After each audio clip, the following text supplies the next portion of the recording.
15 வயசுல காதலிக்கிற ஆசையெல்லாம் வருதப்பா எங்கட பொடியலுக்கு. அப்ப என்ன செய்வோம்? காலங்காத்தால வேலைக்கு வழி கிடைக்கையும் உனக்கு ஒரு கிளிகிழிப்பு டான்ஸ் தேவைப்படுது. என்ன வேலைக்கு நேரம் போகுதுன்னுட்டு அவசர அவசரமா மணிக்கூட்ட பார்த்து பார்த்து தோசையை சாப்பிட்டேன். காலமே ஏற்கனவே வேலைக்கு நேரம் போயிட்டு அதுக்கு ஒவ்வொரு மறிச்சு ஊர்க்கதை கதைச்சு கொண்டு நின்றான். வேலைக்கு போயிட்டு வந்து இரவு போல முக்கிய அலுவலா நம்மட பொடியல் கடைக்கு வந்தோம். என்ன முக்கிய அலுவல் சொல்லுங்க பாப்போம். தம்பி பிள்ளையார் முதல் வாங்கின காய்ச்சட்டையில காதல் ஜோடிகள் படத்தை ஸ்டிக்கர் ஒட்டோடுமா. ஓயல் படிக்கிற பொடியன் எனக்கு முழங்கில கேட்டா சொல்லுவியல் காய்ச்சட்ட வடிவா இருக்கட்டும் ஒட்டுறோம்.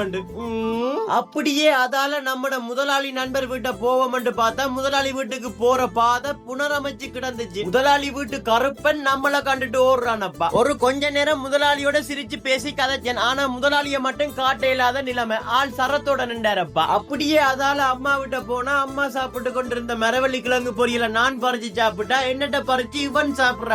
அப்ப என்ன செய்வோம்? நான் உட்பட எல்லாருக்கும் கெடுவண்டா ஒன்றும் செய்யலாதப்பா. அப்படியே புட்டையும் மீனையும் சாப்பிட்டு போட்டு வீட்டு விராந்தைக்குள்ள பார்த்தா ஏதோ தானியத்தை டிஸ்ஸுக்கு மண்ணெல்லாம் போட்டு வளர விட்டு கிடக்கப்பா. அதுதான் விடுப்பு பார்த்து கொண்டு நிக்கிறேன். என்னவா இருக்கும்? அம்மா வீட்டை இருந்து அப்பம்மா வீட்டை போற வழியில முதலாளியின் வீட்டு நாய்க்குட்டி இன்னொரு நாய்க்குட்டியை சேர்த்து கொண்டு எங்களை துரத்துதப்பா. முதலாளி பழக்கம் சரியில்லை சொல்லி போட்டேன். இரவு வீட்டை வந்து பாலை காய்ச்சி குடிப்பேன் பாலை அடுப்புல வச்சுட்டு மறந்து போயிட்டேனப்பா. அது பொங்கி அடுப்புல எல்லாம் ஊத்துட்டுதப்பா.